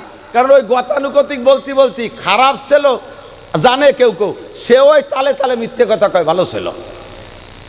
কিন্তু ওই জায়গায় দাঁড়ায় দেখতেছি নেতারা দাঁড়াইয়া ওই মাইয়েতের প্রশংসা করতেছে, কয়েকজনে কয়েক রকম বলছে। তো একজনে বলতেছে উনি বড় ভালো মানুষ ছিলেন, আমাদের সাথে কত যে কনসার্ট করছেন, কত জায়গা উনি গান গেয়েছেন, আর কত যে উনি ড্যান্স করতেন, উনার ড্যান্স মেয়েদের চেয়ে সুন্দর ছিল, উনি বড় ভালো ছিলেন। ফেরেশতারা কি কয় জানেন? তোর ড্যান্স করাটারে খালি আমাকে রেঞ্জের মধ্যে পাঠা, কবরে দে, ওরে মাজা বাড়ায় ভাঙ্গি বেলায় তোর ড্যান্স করায় ছাড়িয়ে দেব। গান গাইতে ভালো, সুদ খাইতেন ভালো, ভালো ঘুষ খাইতেন, এদেশের মানুষের কাছে যথেষ্ট পয়সা, এদেশে ভালো ভালো কিছু করেছেন। রাতের বেলা উনি চুরি করতেন, উনি ফার্স্ট ক্লাস ডাকাত ছিলেন, ডাকাতি লিডার ছিলেন, উনি 1 নম্বর মিথ্যাবাদী ছিলেন। এগুলো করার দরকার নাই। সেদিন একটা জানাজা পড়াইছি, সেই জানাজার যে মাইয়েতের উদ্দেশ্যে ওই মসজিদ মহল্লার ইমাম সাহেব সাক্ষী দিচ্ছেন। উনি বাড়ি আসছেন খুলনা থেকে, আজ থেকে 12 বছর আগে। এই 12টা বছর আমি এই মসজিদের 16 বছর ইমাম, উনি আসছে 12 বছর বাড়ি। 12 বছরের ভিতরে একটা ওয়াক্ত জামাতের নামাজ উনার মিস হতে দেখিনি। ইমাম সাহেব যদি মুসল্লি সম্পর্কে এমন সাক্ষী দেয়, এবং উনার কোরআন শরীফ পড়াটা এত সুন্দর ছিল যে আমার অনুপস্থিতিতে উনি আমার স্থানে ইমামতি পর্যন্ত করতেন। আমি ঘুম থেকে না উঠলেও ফজরের সময় এসে আমাকে ডেকে উঠাইতেন। আমার জানা মতে উনি তাহাজ্জুদও ছাড়তেন না। এই জাতীয় প্রশংসার কথাগুলো ওই লোকটার মরণের পরে বিশাল উপকারে আসে। আমাদের যদি জানা থাকে, আমি যেটা জানি কারি সিদ্দিকুল ইসলাম সাহেব ভাইয়ের সম্পর্কে, আমার সাথে কোনোদিন উনি টকিঝকি করেন নাই, মানুষের উপরে প্রেশার ক্রিয়েট করতেন না। আমাদের দাওয়াত দিতে যায়, অনেকেই যায়, বক্তাদের দাওয়াত দিতে যায়, যাইয়ে একেবারে পাড়ায় ধরে দাওয়াত একটা রাখতেই হবে। যদি আপনি দাওয়াত না রাখেন তাহলে মমতাজ রেদে গান দেব, কে হিসাবে রিকেট দেশে আমার চিন্তা হতে পারে। আপনি যদি দাওয়াত না রাখেন তাহলে আমরা আইডি নাড়ই দেব। এভাবে এমন প্রেশার দেয়, অথচ ডায়েরিতে খালি নেই। কারি সাহেব যাইতেন, হুজুর এই তারিখ খালি আছে খালি, তাই লিখে নেন। এরপরে যদি বলতাম না ওই তারিখ খালি নাই, ইনশাল্লাহ আগামী বছর দাওয়াত নেব ইনশাল্লাহ। হুজুর আসছি তাহলে, আসসালামু আলাইকুম। কোনো বক্তা এই মাদ্রাসায় আসছে আর উনি যেখানে পড়াইছে তাকে দ্বিতীয়বার দাওয়াত দিলে সে আসবে না, এরকম আচরণ উনি কোনোদিন করতেন না। উনার নাম শুনলে আসার জন্য ব্যস্ত থাকতেন, লম্বা চওড়া টাইম ওয়াশ করার জন্য বিরক্ত করতেন না, হাসি মুখে কথা বলতেন, সত্য কথা বলতেন। একজন দিনদার মানুষ ছিলেন, লিবাজিল্লা আল্লাহর হস্তে খেদমত করেছেন। আপনারা কি সত্য, আমি কি সত্য বলতেছি বলেন? সত্য বলতেছি বলেন? আপনারা মনের থেকে ছাড়া বলবেন না। আর স্থানীয়ভাবে আপনাদের লেনদেন কেমন ছিল সেটা জানি না, আমি গুণটা এজন্য বলতে বাধ্য। দোস্ত, হযরত ঈসা আলাইহিস সালাতু ওয়াস সালাম একবার সাথীদেরকে নিয়ে রাস্তা দিয়ে হাঁটতেছে, হাঁটতে হাঁটতে হাঁটতে হাঁটতে কত দূর যাইয়া রাস্তার পাশে দেখে ওনার চোখের সামনে পড়ে গেছে একটা মরা বিলেই, বিড়াল মরা, এদিক একটা বিড়াল মরা। তো মরা বিড়ালটার মরিয়ে তো গেছেই, এরপরে পচছে, পচার পরে পোকা হয়ে গেছে। এই জাতীয় প্রাণী মরলে পোকা হয়, চোখে জীবনে একটা দূরে দেখছেন নাকি আমি জানি না। পোকা এত হয় যে ভিতরে নিচে যে মুর্দা আছে তাও দেখা যায় না, খালি পোক হয়ে যায়, এমন একটা অবস্থা। আমি যেভাবে বলছি আমার নিজেরই ঘৃণা লাগতেছে। হযরত ঈসা আলাইহিস সালাম ওই পচা পোকাওয়ালা মরা বিড়ালের কাছে দাঁড়াই গেছে। সব সাথীদেরকে ঈসা আলাইহিস সালামের সাথীদেরকে বলা হয় হাওয়ারি, আর আমার নবীর সাথীদেরকে বলা হয় সাহাবী।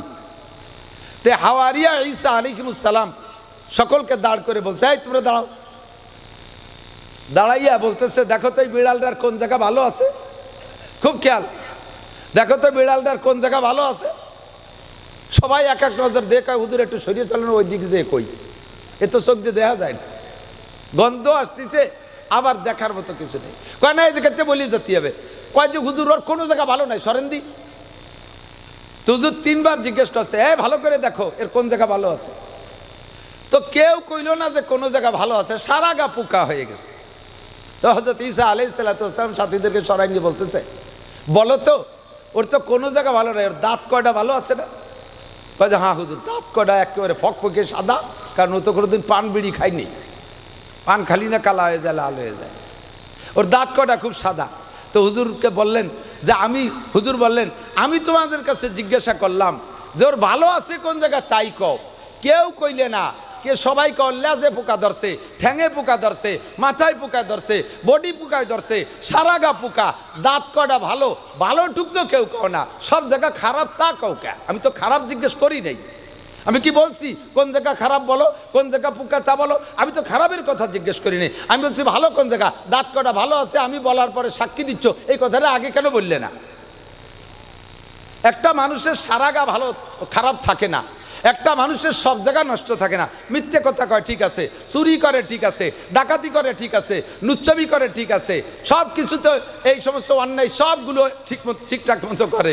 লোকটার আবার কিছু গুণও আছে। আল্লাহর নামে কোনো কেউ খারাপ আচরণ করলে, আল্লাহর নবীর সামনে গুস্তাখি করলে, ওই চুরি ডাকাতি যাই করুক না কেন, ও জীবন বাজি রেখে লাফিয়ে পড়ে। আল্লাহ রসুলের সামনে কোনো গুস্তাখি সহ্য করতে পারে না। কথা বলেন আছে না? এরকম আছে না নাই? ও আমার যুবক ভাইরা, নামাজ পড়ো না, রোজা রাখো না, দাড়ি কাটো, দাঁড়ায় মতো, খাড়ায় খাও, আইটি পায়খানা করো, মদ খাও, গাঁজা খাও, ইয়াবা খাও, পেনসিডিল খাও, জিনা করো, ব্যভিচার করো, চুরি করো, ডাকাতি করো, যেই যা করো না কেন, ভারতের হিন্দু, ভারতের পুরোহিত বদমাইশ আমার নবীর মূর্তি বানাইয়া, আমার নবীর নামে মূর্তি বানাইয়া, মূর্তির নাকটা ভেঙে দিয়ে কয় মুহাম্মাদের নাক ভাঙলাম। তোমরা মুসলমান সহ্য করতে পারবে? কখনো সহ্য করা সম্ভব? দেহের ভিতরে এক জাররা রক্ত থাকতে এর প্রতিবাদ আমি না করে ফিরে আসতে পারি না। কথা বলেন ঠিক ঠিক না? এমন গুণ যদি থাকে সেই গুণটা আমি কেন বলবো না? মুসলমান,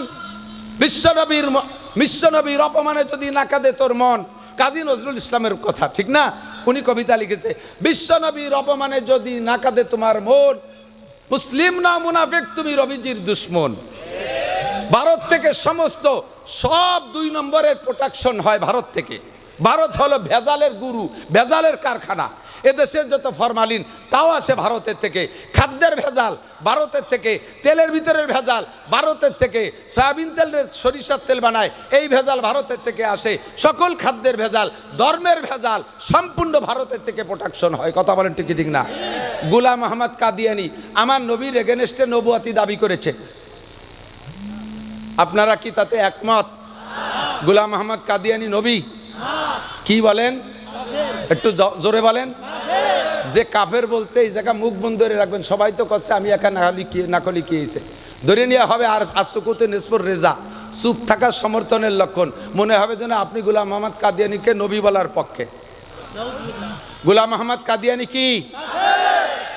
তাকে যারা কাফের না বলবে, তাকে যারা নবী বলবে তারা তো কাফেরই, তাকে যারা কাফের না বলবে তারাও কাফের। ঠিক কি ঠিক না? এর বাড়ি কোন জায়গা? ভারত। বাড়ি কোন জায়গা? দেখেন ইসলামের বিপক্ষে কত বড় বেয়াদবি। আমার নবী বলেন আনা খাতামুন নবিয়্যিন লা নবিয়্যা বাদি, আমি শেষ নবী, আমার পরে কোনো নবী আসবে। আমার আল্লাহ পাক রব্বুল আলামিন বলেন মা কানা মুহাম্মাদুন আবা আহাদিম মির রিজালিকুম ওয়ালাকিন রাসূলুল্লাহি ওয়া খাতামান নবিয়্যিন, মুহাম্মাদুর রাসূলুল্লাহ তোমাদের কাহারো আব্বা না, উনি হলেন গোটা মানব জাতির নবী ও রাসূল, আর উনি হলেন খাতামুন নবিয়্যিন, শেষ নবী, যার পরে আর কোনো নবী আসবে না। কথা বলি ঠিক কি ঠিক না? আমার নবীর পরে কোনো নবী আসবে না। গোলাম মোহাম্মদ কাদিয়ানী নবুয়তি করেছে, দাবি করেছে ভারত থেকে, ভারত সরকার তাকে সেখান থেকে উস্কাই দিয়েছে, তারে সহযোগিতা করেছে। আর এর সবচাইতে বেশি সহযোগিতা করেছে যারা, যাকে এখানে আবিষ্কারই করেছে, তারা হলো ইসরায়েলি ইহুদি। ও মুসলমান, বাংলাদেশে যত ভণ্ড পীর আছে, যত মাজারপন্থী আছে, সমস্ত মাজারের গুড়া আসছে ভারত থেকে। ভারতের থেকে ভণ্ডপীরদের আমদানি হয়। সারা পৃথিবীতে যত ভণ্ডপীর আছে, সমস্ত ভণ্ডপীরের মার্কাজ হলো ভারত, সেখান থেকে প্রোডাকশন হয়। এই ভারত হলো ধর্মের ভেজালেরও গুরু। গোটা দুনিয়ায় একটা তরতিবের সাথে কাজ করত, একটা তরতিবের সাথে কাজ করত। আমাদের বাংলাদেশে ধর্মীয় দল কতগুলো দেখেন, 3 মৌলবী 13 দল, ইসলামী দল রাজনীতিতে কতগুলো, 13টা দল সেদিন এক জায়গা হয়েছে, 13 দল। একটা দল ছিল ঐক্যমতে, ওই দলটার নাম হলো তবলিগ জামাত। কতক্ষণ ঠিক ঠিক না? আমেরিকার তবলিগলাদেরও যেই স্বভাব, জাপানের তবলিগলাদের সেই স্বভাব, সৌদি আরবের তবলিগলাদের সেই স্বভাব, 7টা মহাদেশের সব তবলিগলারা এক সুতোয় গাঁথা, একই মিজাজে একভাবে কথা বলতো। আর এই তবলিগের ভিতরে বিশাল একটা ফাটল সৃষ্টি করেছে। যেই লোকটা, সেই লোকটার বাড়িও কোন জায়গা? ভারত। ধর্মের ভিতরে ভেজাল সৃষ্টিকারী সবগুলোর বাড়ি ভারত। আর এই মুহূর্তে আইসা এই ভারতের কোন জায়গা? গুজরাট। কি নাম যেন? এই কি নাম? মুম্বাই। ওই সাড়ালের নাম কি?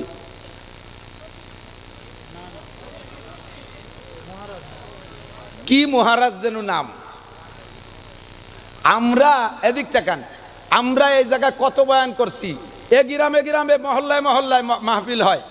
কোন মাহফিলে কোন হিন্দুদের কটাক্ষ করে আমরা কথা বলি? তাদের মন্দির মূর্তি সম্পর্কে আমরা কোনো খারাপ মুক্তি করি? এত বড় মুহূর্তে দেখেন, এই মাননীয় কি বলা হয়, বিগত সরকার, শেখ হাসিনার সরকার যতদিন ছিল ক্ষমতায়, অতদিন বাংলাদেশের মুসলমানদের উপরে রাজত্ব করতে হিন্দুরা। আমরা মাহফিল করতে জন্য অনুমতি নেওয়া লাগতো, হিন্দুদের পূজায় অনুমতি লাগতো না। আমাদের মাইকি সাউন্ড বেশি হয়ে যায়, এতে শব্দ দূষণ হয় বিদায় আমাদের মাইক বন্ধ করে বক্সে ওয়াজ করা লাগছে। আর হিন্দুরাই একটানা 7 দিন 8 দিন 10 দিন পূজার মাইক এমন জোরে ধুমধাড়াক্কা চালায়, মসজিদে মুসল্লিরা নামাজ পড়তে পারে না, তাদের অনুমতি লাগে না। তারা এভাবে শব্দ দূষণ করে দেশে রাজত্ব চালাইছে। কথা বলেন ঠিক ঠিক না? আমাদের উপরে তারাই দেশে থেকে নির্যাতন করেছে, আমরা কখনো কিছু বলি নাই। আমরা কখনো কিছু বলি নেই, আল্লাহ দে ছাড়িয়ে দিছি। আমরা তাদেরকে দেশের মেহমান মনে করেছি, মেহমানের মর্যাদায় রেখেছি। আমরা বাড়িওয়ালা হিসেবে আমরা আমাদের একটু লস মেনে নিছি। বোঝেন বাড়িওয়ালা আর মেহমানের পার্থক্য? আপনি আপনার এদিক টাকান, আপনার একটা ভাইয়ের একটা উদাহরণ দিলে বুঝতে সহজ হয়। আপনার একটা ভাইরা বাইরে আপনি দাওয়াত দিয়েছেন, এই ভাইরার একটা ছেলে 5 বছর বয়স, বহুকাল আসে না আপনাদের বাড়ি। এই বাচ্চাটা হওয়ার পরে কোনোদিন আসে নাই। আপনার আদরের শালি মোহাব্বতের ভাইরা, একটা বাচ্চা হয়েছে, তাও সেরকম দেখতে, দাওয়াত দিয়েছেন, তাদেরও পয়সা করি আছে, আসছে আপনার বাড়ি বেড়াইতে। আসার পরে আপনারও 5 বছরই একটা আছে ছেলে। তো 2 খালাতো ভাই একসাথে ঘরের মধ্যে আনন্দ করে, খেলাধুলা করে, ফুর্তি করে।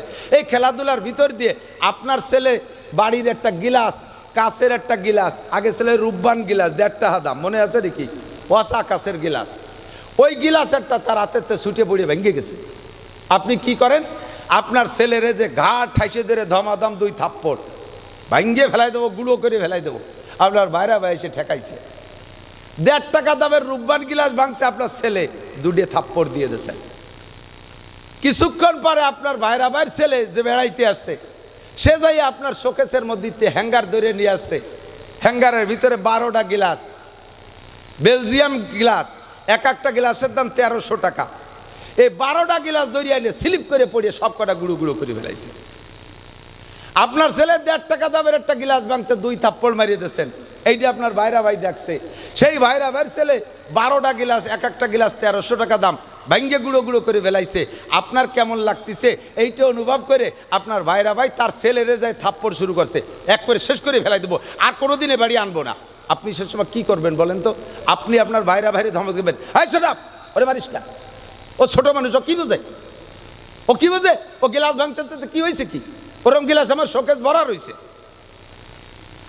ওরে আর ফিরে মারলে কিন্তু খবর আছে, ওরে যদি আর মারিস ও জীবনে আমার বাড়ি বেড়াতে আসবে না, ও বলবে যে না খালা বাড়ি বেড়াতে যাবো না, ও বাড়ি গেলি খালি মার খাওয়া লাগে, ওই বাড়িতে আর কোনো দিন আসবে না। এখন ভাইরা ভাই কি কয় যে আমারটা 12টা ভাঙলো, তাতে তুমি মারতে যাও না, তোমারটা দিয়ে 1.5 টাকা দামের একটা ভাঙছে, তারে দিয়ে 2 থাপ্পড় দিলে, ওটা হলো বাড়িওয়ালা আর ওটা হলো মেহমান। ওরে যদি 1.5 টাকা দামের গিলাস ভাঙার পরে থাপ্পড় দূরে না দেয়, ও কয়েকদিন পর আমার শোকেস ভেঙে ফেলাই দেবে, গাজারটা আসাতি দেয়। একটু ইন্নালিল্লাহ পড়ি, ইন্নালিল্লাহি ওয়া ইন্না ইলাইহি রাজিউন। আমি এই জন্যই বলছি যে তোমরা এই কুয়োরা বাদ দাও, এই কারেন্টের উপর নির্ভর করো না, একটানা জেনারেটর চালায় রাখতে হবে।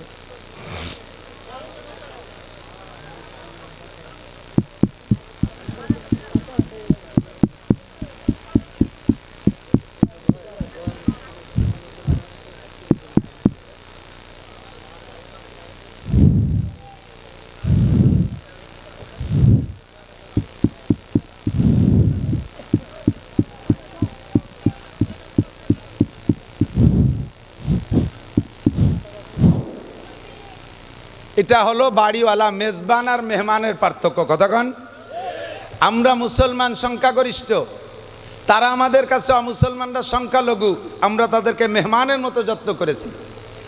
আমাদের মসজিদ বাংলা সরকার মসজিদ বানায় দেয় নাই, তাদের মন্দির ভাঙলে সরকার তার চাইতে দ্বিগুণ টাকা দিয়ে মন্দির বানায় দিছে, ঠিক কি ঠিক না? আমাদের মাহফিলের অনুমতি চাইছি, দেয় নাই, আর তাদের পূজা পাঠ করতে অনুমতি লাগে না, সব তাদেরকে দিয়ে করাই দিছে। তারা মেহমান, তাদের জন্য এটা আমরা করেছি, এটা আমরা মানবতা দেখাইছি। কিন্তু আমাদের দেশের আমাদের মুসলমান ভারতের ভিতরে সংখ্যালঘু, আর তারা হিন্দুরা সংখ্যাগরিষ্ঠ, তারা তো সে জায়গায় আমাদের সাথে মেহমানের আচরণ করে না। কাশ্মীরি মুসলমানদেরকে মারে, গুজরাটে মুসলমানদেরকে মারে, বোম্বে মুসলমানদেরকে মারে, মহারাষ্ট্রে মুসলমানদেরকে মারে, মুসলমানদের ঈদগার ভিতরে শুকর ছাড়িয়ে দেয়, মুসলমানদের মসজিদ ভেঙে ফেলে, বাবরি মসজিদ ভেঙে সেখানে মন্দির বানায়, এত বড় নির্যাতন করে, আমরা জীবন ভরে সহ্য করে নিয়েছি। এখন আমরা আর জবান বন্ধ রাখতে পারি না, আমরা জবান বন্ধ রাখতে পারি না। তোমরা যাদের পূজা পাঠ করো, তোমরা যাদের পূজা পাঠ করো, তাদের কোনো ক্ষমতা নাই। আমার আল্লাহ পাক বলেন, ইন্নাল্লাযীনা তাদউনা মিন দুনিল্লাহ লা ইয়াখলুকু যুবাবা ওয়ালা বিজতামাউ লাহ। হে দুনিয়ার অমুসলমান মূর্তি পূজারীরা, তোরা যেই মূর্তির পূজা পাঠ করিস, সেই মূর্তির কোনো ক্ষমতা নাই। লা ইয়াখলুকু যুবাবা ওয়ালা বিজতামাউ লাহ। সারা দুনিয়ার সমস্ত মূর্তি একত্রিত হইয়া একটা তাজা মাছি বানাইতে পারবে? কথা বলেন, পারবে? একটা মাছি বানাইতে পারবে না। আল্লাহ কয় মাছি বানাইতে পারবে না, শুধু তাই না, ওয়া ইয়াসলুবুহুমুদ দুবাবু শাইআন লা ইয়াস্তানকিযুহু মিনহু। তোরা তোদের দেবদেবীর সামনে যে প্রসাদ দিস, তাদের সামনে দই দিস, তাদের সামনে মিষ্টি দিস, তাদের সামনে কলা দিস, যত প্রসাদ তাদের সামনে দিস, ওগুলো যদি মশা মাছিতে খেয়ে ফেলে, এমনকি তাদের গায়ের থেকেও যদি কোনো অঙ্গ খুলে নিয়ে যায়, লা ইয়াসলুবুহু যুবাবান, তাদের গায়ে, তাদের হাত থেকে, মাছির হাত থেকে একটা খাদ্য, একটা কিছু তারা কেড়ে রাখার ক্ষমতা রাখে। কথা বলেন, রাখে? বলি নাই কোনো দিন, এখন বলে দেব, বলি নাই কোনো দিন। আমরা দেশে ধর্মনিরপেক্ষতা পথ অবলম্বন করেছি, যার যার ধর্ম সেই সেই পালন করো, লাকুম দিনুকুম ওয়ালিয়া দিনের আয়াতের পর আমরা আমল করেছি।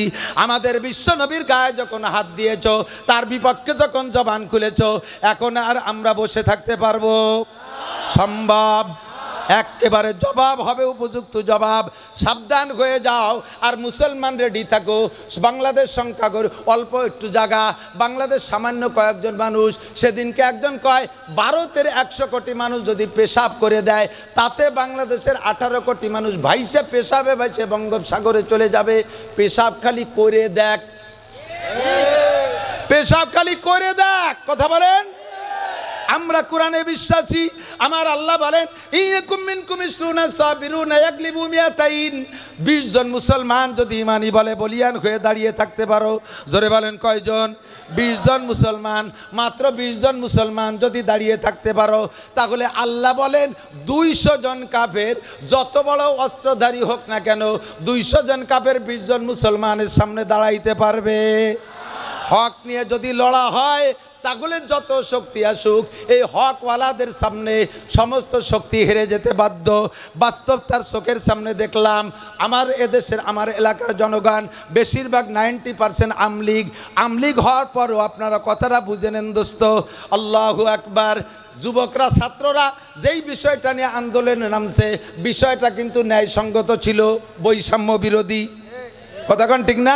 শুধু মুক্তিযোদ্ধার সন্তানরা চাকরি পাবে আর এদেশের বাকিরা চাকরি পাবে না। এরা কোঠায় পড়ে না, বিদায় চাকরি পাবে না। এদের এই আন্দোলনটা ছিল হক। এই হক আন্দোলন নিয়ে নামছে। ওদিকে সরকারের সাথে সরকারি ক্ষমতা, তার সাথে সেনাবাহিনী, তার সাথে র্যাব বাহিনী, তার সাথে পুলিশ বাহিনী, তার সাথে বিডিআর বাহিনী, তার সাথে আনসার বাহিনী, তার সাথে যুবলীগ, তার সাথে ছাত্রলীগ, তার সাথে কৃষক লীগ, তার সাথে মূর্খ লীগ, যত আছে সব একসাথে ছিল। মাত্র হক নিয়ে কয়েকজন যুবক মাঠে নামছে। আর এই হকের পক্ষে থাকার কারণে সরকারের এত বড় ক্ষমতায় হেরে যেতে বাধ্য হয়েছে। কথা বলুন ঠিক না? এটা তো জাগতিক ব্যাপার, এটা তো জাগতিক ব্যাপার।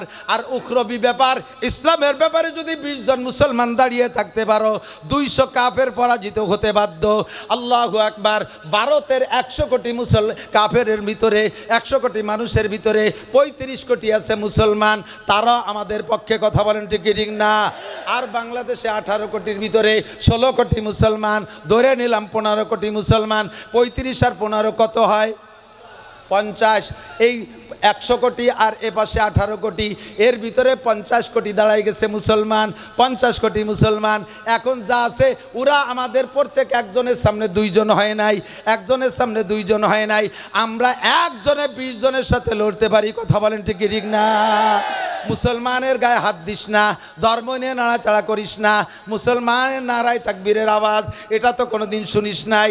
মুসলমানের নারায় তাকবীরের আওয়াজ। খালেদ ইবনে ওলীদ রাদিয়াল্লাহু তাআলা আনহু, খালেদ ইবনে ওলীদ রাদিয়াল্লাহু তাআলা আনহু যুদ্ধে বিজয় লাভ করে চলে আসছেন। কাফের মুসলমান ছিল 10,000 আর কাফের ছিল 30,000। 10,000 30,000-এর মোকাবেলায় এক একজনের সামনে কয়জন? 30 জন। কয়জন? 3 জন। এই যুদ্ধে মুসলমান জিতে কাফেরদেরকে ধরিয়ে নিয়ে আসছে বহুত। তো খালেদ ইবনে ওলীদ রাদিয়াল্লাহু তাআলা কাফেরদেরকে জিজ্ঞেস করে, আমরা তো অল্প কয়জন, তোরা এত ডেলি মার খালি, লাস্টে ধরা পড়ে গেলি, এরকম আত্মসমর্পণ করলি, অস্ত্র ছাড়িয়ে দিয়ে পড়িয়ে গেলি কেন? ঘটনা কি? কয় যে হুজুর, আপনারা যখন নারায় তাকবীর কে আওয়াজ দেন, তখন আমাদের কাছে মনে হয় আসমান ভাঙ্গে হুড়মুড় করে আমাদের মাথার উপরে পড়তেছে। যাদেরকে আপনারা জবই করে মারছেন তো জবইতে মরছি, আর অনেকেই মরিয়ে গেছে ওই নারায় তাকবীরের আওয়াজে, অন্ডকোষ খুঁজে বুড়ি মরিয়ে গেছে। এমন একটা তাকবীর তো তোমরা শোনো নাই। মুসলমানের তাকবীর শুনতে চাও? দেব আমরা তাকবীর। হবে তাকবীর? নারায় তাকবীর, নারায় তাকবীর। বিশ্বের মুসলিম, বিশ্বের মুসলিম এক হয়ে শুয়ে থাকলে হবে? এক হয়ে কীর্তি হবে? এক হও, জিহাদ করো। বিশ্বের মুসলিম এক হও, জিহাদ করো। ইহুদিদের দালালরা, নাসারাদের দালালরা, সাধু ঠাকুরের চেলারা, ভারতের চেলারা, ভারতের দালালরা, বিশ্বনবীর শত্রুরা, বিশ্বনবীর অপমান সইবে না রে মুসলমান। নারায়ে তাকবীর। এইরকম একটা তাকবীরের ধ্বনি শুনলে লক্ষ লক্ষ পালায় যাবে, পরনের কাপড় নিতে সময় পাবে না। ঠিক কিনা? সহ্য করব না, বলি নাই, বলার ইচ্ছাও ছিল না, ব্যঙ্গ করি না, করার ইচ্ছাও ছিল না। কিন্তু কেন করাও? আমরা তোমাদের যাদের সম্পর্কে বলবো তোমরাই বলো। বা আরবওয়ালারা মূর্তিরে আরবিতে কয় সনাম, কি বলে? সনাম। এই সনাম পূজারী একজন, অনেক বয়স, 100-র উপরে বয়স, একটানা 80 বছর পর্যন্ত সে তার প্রতিজ্ঞা ছিল, আমি যেখানে যাব সনামকে সাথে রাখবো, সনামরে পূজা করব, সনামের জিকির জপ। আমরা জিকির করি আল্লাহ, বলেন আল্লাহ আল্লাহ আল্লাহু আল্লাহ আল্লাহ আল্লাহ আল্লাহু আল্লাহ আল্লাহ আল্লাহ আল্লাহু আল্লাহ। সমাদ সমাদ, বলেন সমাদ সমাদ সমাদ সমাদ। কার নাম? কুলহু আল্লাহু আহাদ, তারপরে আল্লাহু সমাদ। সমাদ আল্লাহর নাম। উনরা আরবিতে ওনাদের মূর্তি রেখে সনাম। এই সনামরে গাড়ে করে চলাফেরা করে সব জায়গায়। এক জায়গায় যাইয়া ওর পেশা পাইছে সনাম রে, সনামের কাছে তো মুনাজাত করে, এটা দাও ওইটা দাও সেটা দাও, সব চায়। লক্ষ্মীর কাছে অর্থ চায়, লক্ষ্মীর ব্যাটের মধ্যে খালি খেয়ার, ও কি সাইডে ভয় সব ব্যাটারি করে। সরস্বতীর কাছে বিদ্যা চায়, সে নিজেও তো জীবনে করে দিলে 1 লাইন স্কুলই পড়ে নাই, কথা কর না কে। দুর্গার কাছে ক্ষমতা চায়, সে দুর্গার ক্ষমতা কি? রাস্তায় দাঁড়ায় তুলি বেড়া কুত্তো, তার নাক মুখ ভরে স্প্রে করে সুজায়, সে কুত্তো খেদানোর ক্ষমতা রাখে না, ঠিক কি ঠিক না? তার কাছে ক্ষমতা চায়, তো ক্ষমতা বাবা কার কাছে? ওই ভদ্রলোক এই সব তো ওই সনামের কাছে চায়। আজকে ওর রাস্তায় চলার পথে সনাম তো গাড়েই রয়েছে, সনামরে রাইকে পেশাব করতে গেছে, তো সনামরে রাস্তার পাশে থেকে পেশাব করতে গেছে, দেখে দূরিতে পেশাবের ভিতরে ফস ফস ফস ফস শব্দ আসতেছে, ওর পেশাব ছাড়াও পিছনে একটা শব্দ, দেয় যে কুত্তোই সেই সনামের আগাগুলা স্প্রে করে দিছে। ও তো ওই পেশাবের মধ্যেই রেগে গেছে, আইসা সনামের ঠ্যাং দইরিয়া দমাদম পাথরের সাথে বাড়ি, তোরে শেষ করে ফেলাই দেব বদমায়েশ। আমার জীবনের সব প্রতিরক্ষার দায়িত্ব তোরে দিয়েছিলাম, তুই আমারে পাহারাদারি করবি, তুই আমারে বাঁচাবি, তুই আমারে হেফাজত করবি। তোর কি ক্ষমতা আছে? তোর সারা গা গোসল করাই দিছে কুত্তই মুতিয়ে, তাই তুই ঠেয়া তুই পারলি না, আর তুই আমারে কি উপকার করবি? কথা বলেন ঠিক ঠিক না? রাগিয়ে গেছে, বাড়ই দৌড়ে হাত পা ভাঙ্গে, তারপরও মোহাব্বত তো একবারে শেষ করা যায় না। এরে নিয়ে আবারও জিকির করতে করতে যাইতেছে, তো সনাম রে নিয়ে সামনে বসে জিকির করতে করতে হঠাৎ মুখ থেকে বেরোয় গেছে সমাদ। কি বেরোইছে? সমাদ। এই সনাম রে 80 বছর ডাকছে, সনামে জবাব দেয় না। আর সনাম রে ডাকতে যে সমাদ মুখ দিয়ে বেরোয় গেছে, উপরে সমাজ জবাব দেয়, লব্বাইক আল্লাহ লব্বাইক ইয়া আবদি লব্বাইক ইয়া আবদি। হে আমার বান্দা, তুমি আমারে কেন ডাকলা? কন্না আল্লাহু আকবার। তুমি আমারে কেন ডাকলা? এমন একটা আওয়াজ উপর থেকে আসছে, মানুষের কণ্ঠের সাথে মেলে না, দুনিয়ার কোনো প্রাণীর কণ্ঠের সাথে মেলে না। একটা অপরিচিত কণ্ঠ উপর থেকে জবাব আসলো, ইয়া আব্দিলি মা দাওতানি। বান্দা, তুমি আরে কি মনে করে ডাকলা? ওর ভিতরে একটা পরিবর্তন এসে গেছে মুহূর্তের ভিতরে। আরে যারে জীবন ভরে সামনে রাইকা সনাম করে জিকির করলাম 80টা বছর, কোনোদিন আমারে জবাব দিল না, কোনোদিন আমারে জবাব দিল না। আর যারে ডাকি নাই তারে মনেও করে ডাকি নাই, বেশাকটা ভুল করমে জবান থেকে সনাম কইতে যে সমাদ বেরোয় গেল, আর সেই সমাদ আমার ডাকে সাড়া দিল। কাজেই সনাম আমার কেউ না, সমাদ আমার সব। আল্লাহ আমার রব, বলেন ওই রবই আমার সব। আল্লাহ আমার রব, ওই রবি আমার সব। সমাদ আমার রব, সমাদ আমার সব। ঠিক কি ঠিক না? বলি নাই করে দিন নীরবে পূজা পাঠ করে গেছো, সরকার বাহাদুর তোমাদেরকে সব কিছু বেশি দিয়েছে। আরে আমরা এই গ্যাঞ্জামের ভিতরে, বাংলাদেশের গ্যাঞ্জামের ভিতরে দেখেন, উরাই বড় বেকায়দা। নিজেদের মূর্তি নিজেরা ভাঙ্গে, নিজেদের মন্দির নিজেরাই আগুন জ্বালাই দিয়া, স্থানীয় মুসলমান যুবকদের উপরে দোষটা চাপাই দিয়া এই দেশের মুসলমানদেরকে মাইর খাওয়াইছে। কথা বলেন ঠিক ঠিক না? এই কৌশল যাতে ব্যবহার করতে না পারে, আবার একটা গ্যাঞ্জাম না লাগাই দিতে পারে, এই জন্যই এই সরকার পতনের মুহূর্তে মাদ্রাসার ছেলেরা, স্কুল কলেজের ছেলেরা, ধর্মপ্রাণ মুসলমানরা, শাসনতন্ত্রের যুবকরা মন্দির পাহারা দিয়েছে। আপনারা জানেন কি জানেন না? মন্দির পাহারা দিয়েছে। আমরা এত খেদমত তোমাদের করি, আর তোমরা আমার নবীর সম্পর্কে এমন আচরণ করলে, এমন আচরণ করলে। এখনই যদি, আগামীকাল যদি কি বলা হয়, সমাবেশ ডাকা হয়, প্রতিবাদ সমাবেশ ডাকা হয়, আপনারা সকলে উপস্থিত হইতে পারবেন তো ইনশাআল্লাহ? যাইতে পারবেন তো ইনশাআল্লাহ? কাজের বাহানা দেবেন? কাজের বাহানা দেবেন। নবী না আসলে আপনি দুনিয়া আসতে পারতেন না, আপনার সব কাজ পড়ে থাকতো, আপনি কিছুই করতে পারতেন না। নবী আসার কারণে আপনার জন্ম হয়েছে। ও দোস্ত, আমার নবীর অপমান এইটা আমরা সইতে পারবো না। আগামীকাল যদি আমাদের ডাক আসে, ইনশাআল্লাহ আমরা বেরিয়ে পড়বো, ঠিক আছে না? প্রতিবেশী গোপালগঞ্জ এরিয়ার মধ্যে যারা আসছেন, শুধু তারাই না, এ পাশেও বলমারিত গোপালগঞ্জের কাছ দিয়ে যারা আছেন, আগামীকাল আমাদের গোপালগঞ্জে সকাল 10টা থেকে 12টা পর্যন্ত এই প্রতিবাদ এবং স্মারকলিপি দেবো আমরা ডিসি মহোদয়ের কাছে, প্রেস ক্লাবের কাছে। রসুলের আশেক যারা আছেন, আশেকের রসুল যারা আছেন, খালি জিলাপি খাওয়া আশেক না, 12ই রবিউল আউয়ালে জশ্নে জুলুস করা আশেক না, আরে মিছিল দেওয়া আশেক না, অরিজিনাল আশেকের রসুল যারা আছেন, রক্ত দিয়ে হলেও, জীবন দিয়ে হলেও, পায়ে হেঁটে হলেও আগামীকাল গোপালগঞ্জ যাওয়ার চেষ্টা করা যাবে তো ইনশাআল্লাহ। বেশ কিছুদিন আগে, আরও বেশ কয়েক যুগ আগে, ভারতের ভিতরে আর এক বদমায়েশ ঠাকুর আমার নবীর নামে রঙ্গিলায় রসুল বই লেখছে। রঙ্গিলায় রসুল, এর ভিতরে নবীর অনেক কটূক্তি করছে। ভারতের এক যুবক মাদ্রাসার ছাত্র না, তবলিগের কোনো আমির না, ইসলামী শাসনতন্ত্রে ইসলামী কোনো দলের যুবক না, এ আমার কলেজের যুবক, আমার স্কুলের যুবক, আমার জেনারেল স্টুডেন্ট। তোদের মধ্যে থেকে একটা যুবক সে তরবারি একটা চাদরের মধ্যে পেঁচাই নিয়ে ঠাকুরের গেটে যে বলছে, অমুক ঠাকুর কোথায়? বললো যে ভিতরে। কেন, কি খবর? তার সাথে আমার সাক্ষাৎ আছে। বলেন আগে কি সাক্ষাৎ? বলে না, দরকার আছে, আগে সাক্ষাৎ করতে দেন। ভিতরে চলে গেছে, যার অনুমতি দিয়েছে, যাইয়ে সামনে বসে বলছে, এই তুই আমার নবীর সম্পর্কে এই গুস্তাখি আলোচনা তুই করেছিস? আমার নবীর সম্পর্কে এই তুই লিখছিস? সে জানে যে আমরা ভারতের মহাশক্তি, আমরা ভারতের মানুষ, আমাদের সামনে আবার কে আসে? আর গেটে তো আমার পাইক পেয়াদা আছেই। ও বলছে, হ্যাঁ লিখেছি, তোমার নবী এই দোষে দোষী, তোমার নবী চরিত্রহীন ছিল, তোমার নবীর শরিয়াতে 4টে বিয়ে করার অনুমতি আছে, কোরআনে বলছে, আর তোমার নবী 9টা স্ত্রী ব্যবহার করেছে, তোমার নবী শরিয়াত বিরোধী কাম করেছে। জোরে কন্যা নাউজুবিল্লাহ। বলার সাথে সাথে একে কোপে গর্দান আলাদা করে দিয়েছে।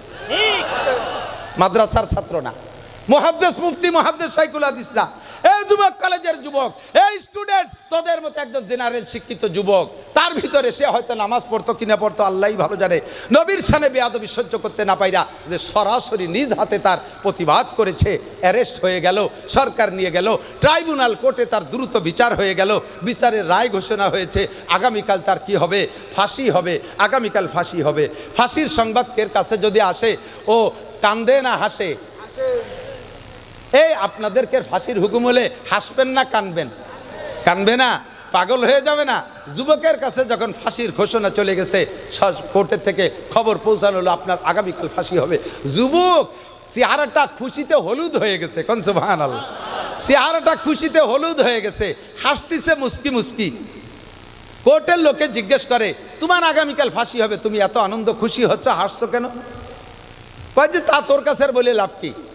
মুসলমানরা আসছে, তুমি এই ফাঁসির খবরে হাসছো কেন? তুমি তো কাঁদবা। কয় যে গত রাত্রে আমি স্বপ্নে দেখি বিশ্বনবী মুহাম্মদুর রাসূলুল্লাহ সাল্লাল্লাহু আলাইহি সাল্লাম আর 4 খলিফা সাথে আমাকে জান্নাত থেকে ইস্তেকবাল অভ্যর্থনা জানানোর জন্য আমার কাছে চলে আসছে। আমাকে নবী পাক হাত ছাড়ি দিয়ে বলছে, তুমি চলে আসো, কালকে আমার সাথে একসাথে জান্নাতে থাকবা। আমার একটা জীবন চলে গেলে আমার দুনিয়ার সব সাথ শেষ, আমি নবী পাকের সাথে জান্নাতে থাকবো, আমার নবীর সাথে জান্নাতে থাকবো। মাররা মিনকুম মুনকারান ফালইয়ুগাইরু বিয়াদিহি, যদি ইসলাম বিরোধী কোনো কিছু দেখো, শক্তি থাকলে হাত দিয়ে প্রতিবাদ করো। কথা বলেন ঠিক কি ঠিক না? ফাইল্লাম ইস্তাতিফা বিলিসানি, না পারলে কমপক্ষে জবান দিয়ে একটু বলো। ফাইল্লাম ইস্তাতিফা বিকলবিহি, জবানও যদি না খুলতে পারো, অন্তরে ঘৃণা করো। অন্তরে ঘৃণা করাকে বলছে আযাফুল ঈমান, এটি ঈমানের সবচেয়ে দুর্বল পয়েন্ট। আমরা অত দুর্বল না, আমরা এখনো জবান তো চালাইতে পারি। কথা বলেন ঠিক ঠিক না? আর হাত চালানোতে সমস্যা, হাত চালানোতে সমস্যা, একটু হাত খোলেন। আফগানিস্তানের মানুষ মুসলমানরা কয়েক মোল্লা মাত্র 42টে মাশাআল্লাহ হাত নামান, 42টে শক্তিধর দেশ সমন্বয়ে এই বাহিনীর নাম ছিল ন্যাটো। মুল্লারা সায়েন্স পড়ে নাই, বিজ্ঞান পড়ে নাই, বোমা বানাইতে পারে না, রাইফেল বানাইতে পারে না, কোনো অস্ত্র বানাতে পারে না। চায়নার থেকে কিছু পাইছে রাইফেল বন্দুক, তার নাম হলো ক্লাসিনকভ।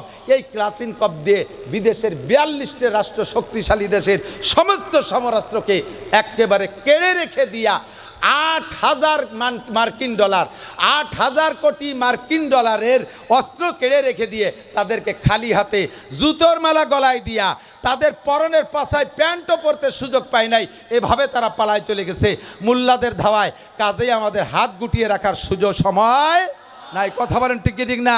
ফিলিস্তিনের 40 লক্ষ, ফিলিস্তিনের কি বলা হয় 23 লক্ষ মানুষ, 23 লক্ষ মানুষ গাজার ভিতরে, তাদের ভূমি আয়তন কটুক জানেন? কাশিয়ানি থানা অথবা আল বলমারি থানা পরিমাণ, 42 কিলোমিটার লম্বা আর 12 কিলোমিটার চওড়া। বলেন তো কটুক জায়গা? আমার মনে হয় 2-3টে ইউনিয়নের জায়গা, ঠিক না? এই জায়গার সাথে এই কয়জন সাধারণ পাবলিকের সাথে আমেরিকা লড়তেছে। ইসরায়েল তো ফেসে অস্ত্র দিচ্ছে কে? আমেরিকা দিচ্ছে, ব্রিটেন দিচ্ছে, যুক্তরাজ্য দিচ্ছে, পশ্চিমারা সবাই তাদেরকে অস্ত্র দিচ্ছে। একটা বছর পর্যন্ত মুজাহিদদেরকে হারাইতে পারে নাই। এ কাফেরের দল, এহুদ নাসারার দল, জেনে নে আমার নবীর সৈনিকদেরকে খেপাস না। যদি খেপে যায় বিশ্ব মুসলিম, ইনশাআল্লাহ এই পৃথিবীতে তোরা পা রাখার জায়গা পাবি না। কথা বলেন ঠিক ঠিক না? প্রস্তুত আছেন তো ইনশাআল্লাহ? প্রস্তুত আছেন তো ইনশাআল্লাহ? আমার বয়ান সময় শেষ, এরপরে আসবে ইশার আজান হবে, নামাজ হবে। একজন মানুষ যদি আজকে এখান থেকে নামাজ ছাড়া উঠে চলে যাও যুবক, তাহলে প্রমাণ হবে তুমি মুহাম্মদুর রাসূলুল্লাহর সঠিক সৈনিক নও, তুমি মিথ্যাবাদী। এখানে অনার্থক হাত জাগাইছো রসুলের সৈনিক হিসেবে প্রমাণ দিতে। অজু বানায় এই জামাতের সাথে, বড় জামাতের সাথে নামাজ হবে। নামাজের পরে মিজানুর রহমান ফরিদি, একজন উঠবেন না, আমার কথা আছে, একজন উঠবেন না। মিজানুর রহমান ফরিদি, অবশেষে আরিফ বিন হাবিব সাহেব, আমার বাংলাদেশের বর্তমানে আল্লামা হিসেবে যাকে বলা যায়, একবার তাজা কোরআন হাদিসের রেফারেন্স দিয়ে বয়ান করবে। আমরা শেষ পর্যন্ত শুনবো, থাকবো তো ইনশাআল্লাহ। বেয়াদবি মোটে করবো না, আমরা ইনশাআল্লাহ প্রস্তুত থাকি। আল্লাহ তাআলা আমাদেরকে এই জিহাদের ময়দানে শরীক হওয়ার তৌফিক দান করে, বলেন আমিন। আগামীকাল গোপালগঞ্জের এই প্রতিবাদ মিছিলে আপনাদেরকে